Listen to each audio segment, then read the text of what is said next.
दाल नहीं गलती है। आगे मनु महाराज के वंशावली में अब पुत्रों का जो चरित्र है उसका वर्णन आता है। मनु महाराज के दो बेटा हुए, प्रियव्रत और उत्तानपाद। तो राजा उत्तानपाद की दो रानियां थी, सुनीति सुरुचि, और उसी के घर ध्रुव जी का जन्म हुआ। ध्रुव जी को सौतेली माँ ने हाथ पकड़ के पिता के गोद से गिरा दी। हे बेटा, भले ही तो राजा का बेटा है तो क्या हो गया, मेरा बेटा तो नहीं है ना, इसलिए तू दोबारा इस राजा के गोद में नहीं बैठना, यदि बैठा तो यही हश्र होगी तुम्हारी। ध्रुव कहती माँ, इस गोद में तो मेरा भाई भी बैठता है। सुरुचि कहते हैं जो उत्तम है ना तुम्हारा भाई, वो मेरा बेटा है, वो तो बैठ सकता है, लेकिन तू मेरे सौत का हो, अभागिन का बेटा हो, तू नहीं बैठ सकता। मासूम बच्चा बेचारा रोने लगा, पिता का गोद नहीं मिला तो फुट फुट के रो रहा है राज दरबार में। पिता भी कुछ नहीं बोल रहा है क्योंकि छोटी रानी के बस में था। अब बेचारा ध्रुव का कोई सुनने वाला नहीं, प्रलाप कर रहे हैं। फिर ध्रुव पूछते, अच्छा माँ एक बात बता, यदि मैं पिता के गोद में बैठना चाहूं तो कोई उपाय है मेरे लिए? तो सुरुचि कहती, एक उपाय है बेटा, तुझे यदि बहुत शौक है ना तो सुन, एक उपाय है कि तू इसी समय चला जा जंगल, और उस जंगल में परम पिता की आराधना कर, और जब वो वरदान दे तो उनसे एक ही वरदान मांगना कि हे ईश्वर, मेरा जन्म सुरुचि के पेट से हो जाए, अजा तुम मर करके दोबारा मेरा बेटा बनोगे तब ये राजा का गोद मिलेगा। तब साराध्य पुरुषम तस्यैवानुग्रहेण मे गर्भे तुम साधयात्मानं यदिच्छसि नृपासनं। बेचारा ध्रुव रोते रोते अपनी माँ के पास आया, और उसकी माँ तो गम की आंसू पी पी कर पहले से जी रही थी। ऐ मेरे दिले नादान, तू गम से न घबराना, ऐ मेरे दिले नादान, तू गम से न घबराना। एक दिन तो समझ लेगी दुनिया तेरा अफसाना, है मेरे दिले नादान, तू गम से न घबराना।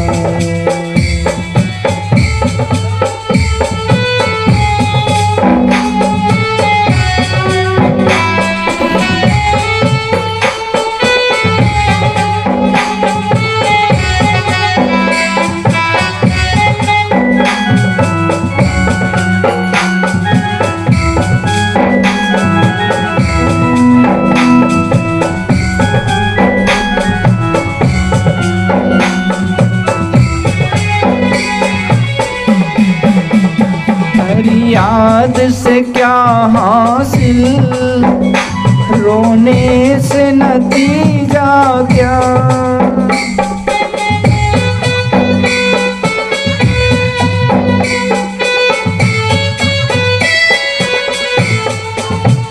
फरियाद से क्या हासिल, रोने से नतीजा क्या। बेकार है ये बातें, इन बातों से होगा क्या, बेकार ये बातें, इन बातों से होगा क्या। अपना तो घड़ी भर में, अपना तो घड़ी भर में बन जाता है बेगाना, है मेरे दिले नाना, गम से न घबराना, है मेरे दिले नाना, तू गम से न घबराना। एक दिन तू समझ लेगी दुनिया तेरा अफसाना, है मेरे दिले नादान तू गम से न घबराना।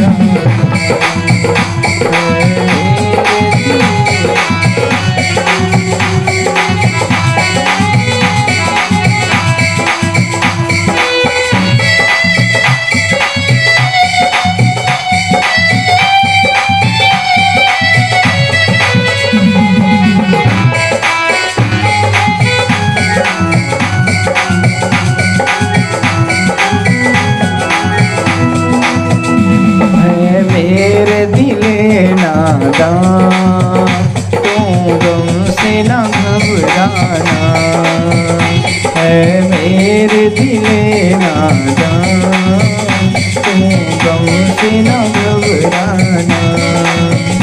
एक दिन तो समझ लेगी दुनिया तेरा अफसाना, है मेरे दिले नादान तू गम से न घबराना, है मेरे दिले नादान तू गम से न घबराना, है मेरे दिले नादान तू गम से न घबराना। गम नहीं बिकता किसी बाजार में, बहुत सारे गम हैं इस छोटे से संसार में।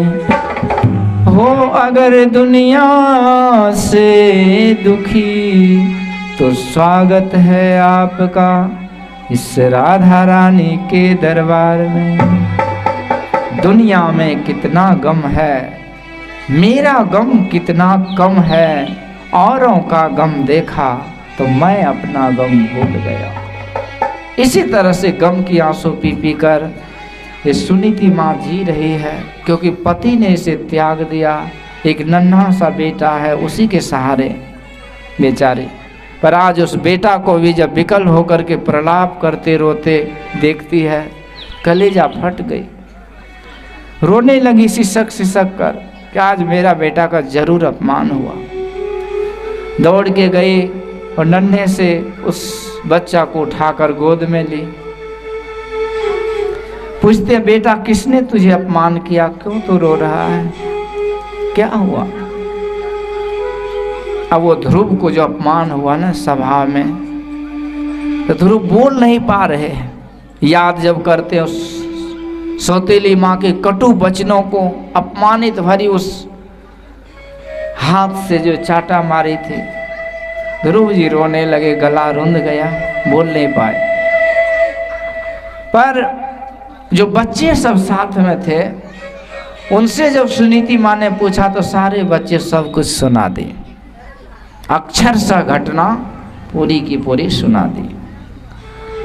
सुनीति माँ शोकाग्नि नाम दावलते बबाला, मुख मुरझा गया, जैसे अग्नि की ज्वाला में झुलस जाता है नहीं लता, ऐसे झुलस गए। परंतु सोचती है यदि मैं रोती रहूंगी तो मेरा बेटा और दुख में चला जाएगा, इसलिए इसे ज्ञान उपदेश देना चाहिए। सुनीति कहती सुन बेटा, यदि तुम्हारी सौतेली माँ ने कुछ कह दिया तो तुझे इस तरह से नहीं रोना चाहिए। अरे अपने माँ से ज्यादा प्यारी होती है, इसलिए उन्होंने ठीक ही कहा है। माँ मंगलम तात परे सुमंस्था भुंगते जनो यत पर दुख दस्तत। इसलिए बेटा उन्होंने सत कहा, अमंगल मत सोच। ध्रुव जी कहते क्या सत कहा, मुझे हाथ पकड़ के दरबार में गिरा दिया, डांट लगाई, तुम्हें गाली दी, ये कोई सच बात है? सुनीति माँ कहते बिल्कुल सच है। यदि मुझे उन्होंने अभागिन कहा तो मैं अभागिन ही हूँ। और तुझे क्या कहा सुन, तुझे डांटते हुए यही ना कहा कि जंगल जाके परम पिता की आराधना करो, तो सुन बेटा, आज तक तूने कितनी बार मुझसे पिता के बारे में पूछा, मैं तो नहीं बताई ना।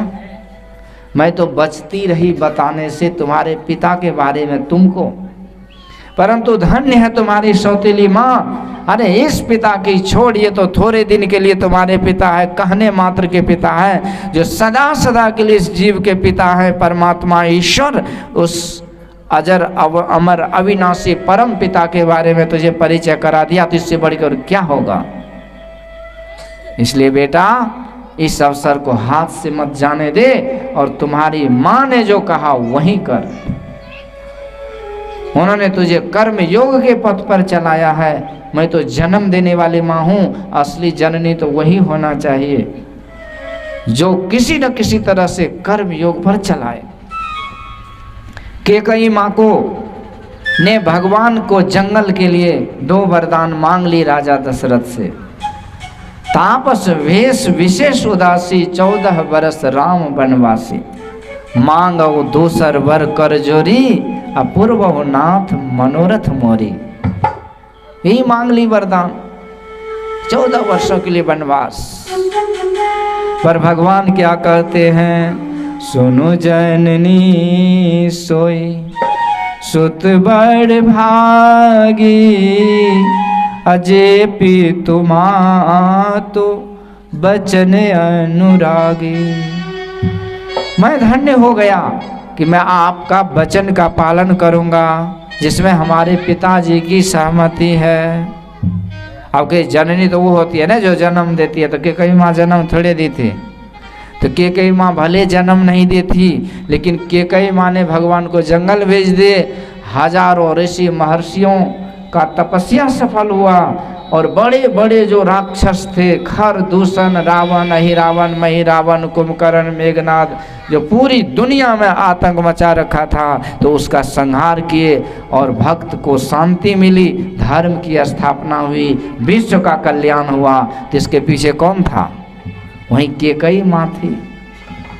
इसीलिए भगवान कहते तू जननी की तरह है, जो मुझसे इतना बड़ा काम करवा रही है, संसार का कल्याण करा रही है। तो यही सुनीति माँ कहती, बेटा तुम्हारी वो सुरुचि ने जो कहा बिल्कुल सत्य कहा। ध्रुव कहते अच्छा, तो तू भी उसी का समर्थन कर रही हो, तो ठीक है, मुझे बताओ वो परम पिता कहाँ मिलेगा। मैं इस पिता के गोद से गिर चुका हूँ, मैं वहाँ भी जाके देखूंगा कि वहाँ क्या होता है। यही कुर्सी मिला बैठने के लिए, नीचे बैठे ना, उधर बैठिए पीछे में बढ़िया से। तो वहाँ क्या मिला, मैं वो जाके देखूंगा।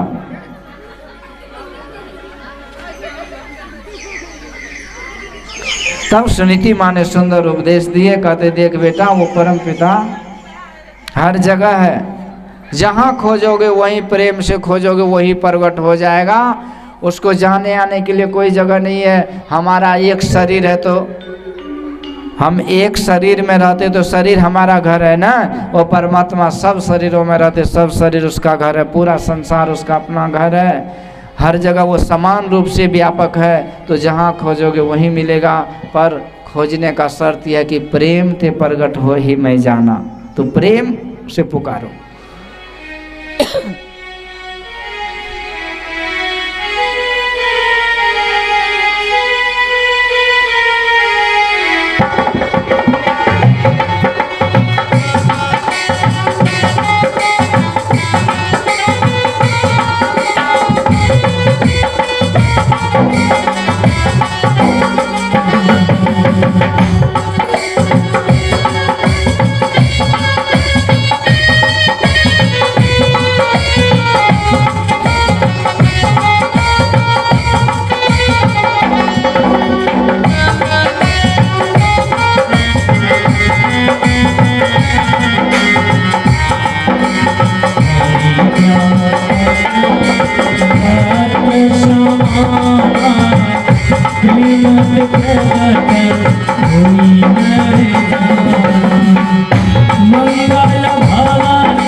हुई मैं हरि प्यारा वरद समान हुई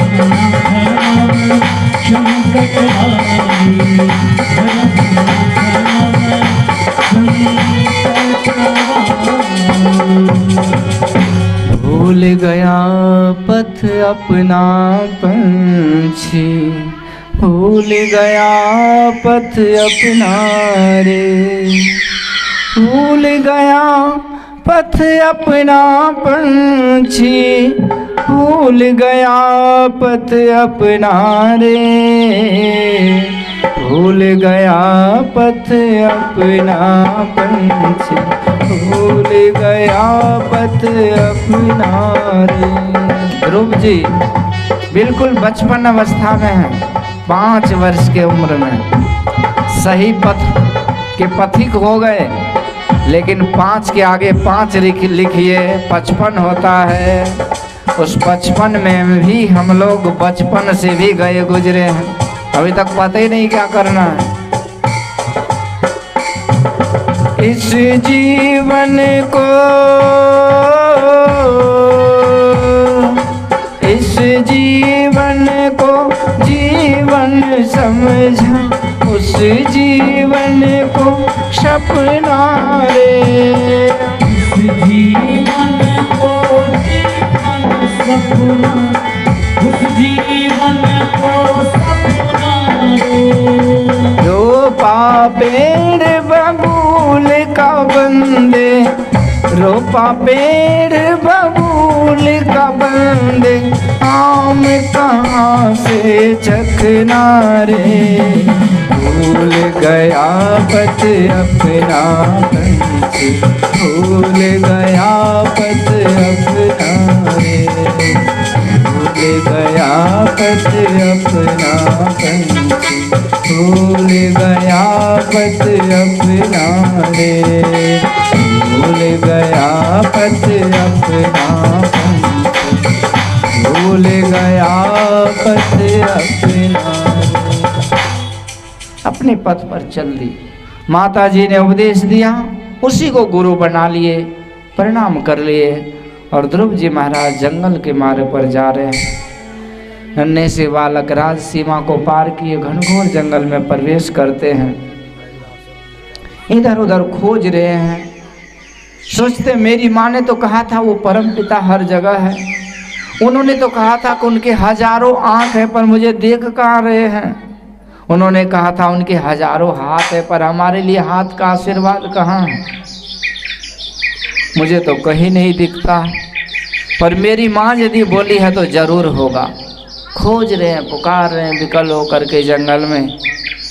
मासूम बच्चा है, बच्चा का हृदय सच्चा होता है, कोरा कागज होता है, उसके अंदर जो इम्प्रेशन होता है ना, यदि कोई इम्प्रेस कर दे उसे तो first impression is the last impression, उसके जीवन पर्यंत वो छाप रहता है।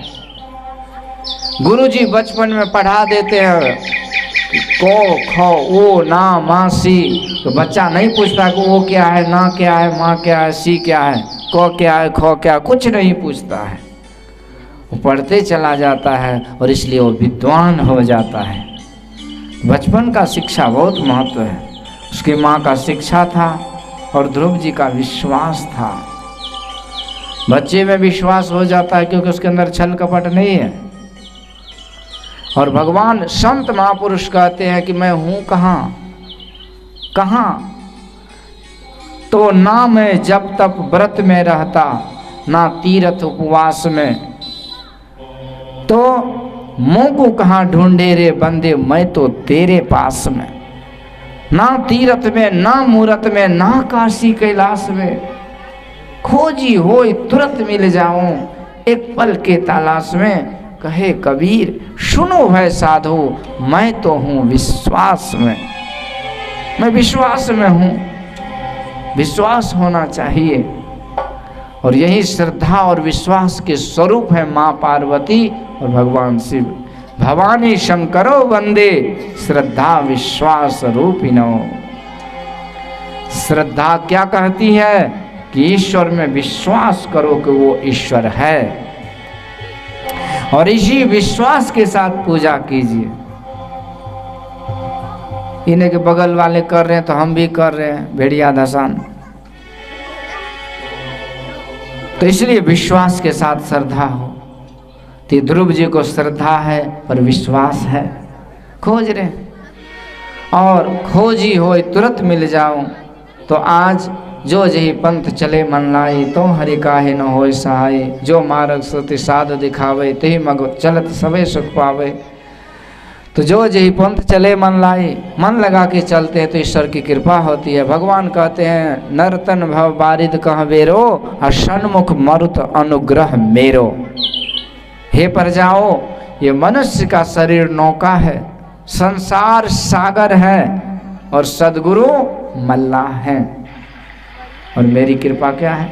तो अनुकूल वायु है। मान लीजिए नाव से आप नदी पार कर रहे हैं, बहुत लंबी चौड़ी नदी है, आप जिस तरफ नाव को ले जा रहे हैं उधर से यदि हवा आपको विपरीत दिशा से हवा झोंका मारे तो नाव को थोड़ी चला पाएंगे। और आप जिधर जा रहे हैं और पीछे से हवा आपको सहारा दे तो कितनी आसानी से नाव पार होगी। तो भगवान कहते हैं जो आध्यात्मिक मार्ग पर, भक्ति के मार्ग पर, मुक्ति के मार्ग पर, कल्याण के मार्ग पर जो भक्त चलता है उसके लिए मैं हर तरह की व्यवस्था को अनुकूल बना देता हूँ। उसके जीवन में हर अनुकूलता प्रदान करता हूँ ताकि मेरा भक्त बड़ी आसानी से, सहजता से भक्ति मार्ग पर चलते चलते मुझ भगवान को प्राप्त कर ले। ये मेरी कृपा होती है। इसलिए उसके जीवन में हर अनुकूलता, योगक्षेमम वहामि हम, मैं उसका परवरिश अपने हाथ में ले लेता हूँ, उसका निर्वाह करता हूँ, उसकी रक्षा करता हूँ बड़े बड़े काल कष्ट संकट से। तो आज नन्हा सा बालक ध्रुव था, तो आज क्या होता है, ईश्वर की कृपा देखिए कि देवर्षि नारद जी प्रकट हुए और ध्रुव जी को वहाँ पर ज्ञान उपदेश दिए, और बाद में ध्रुव जी को शिक्षा दिए, मंत्र दीक्षा दिए। और ध्रुव जी 5 वर्ष की अवस्था में गुरु जी को प्रणाम करके मधुवन में जाके तप कर रहे हैं, और वहीं पर बड़ा सुंदर जो मंत्र मिला उसी का जप कर रहे हैं। ओम नमो भगवते वासुदेवाय, ओम नमो भगवते वासुदेवाय, ओम नमो भगवते वासुदेवाय, ओम नमो भगवते वासुदेवाय।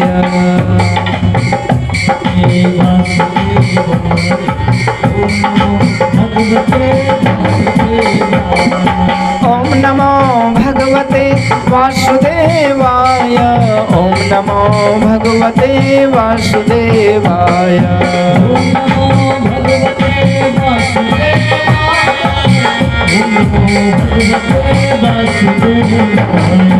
ओम नमो भगवते वासुदेवाय।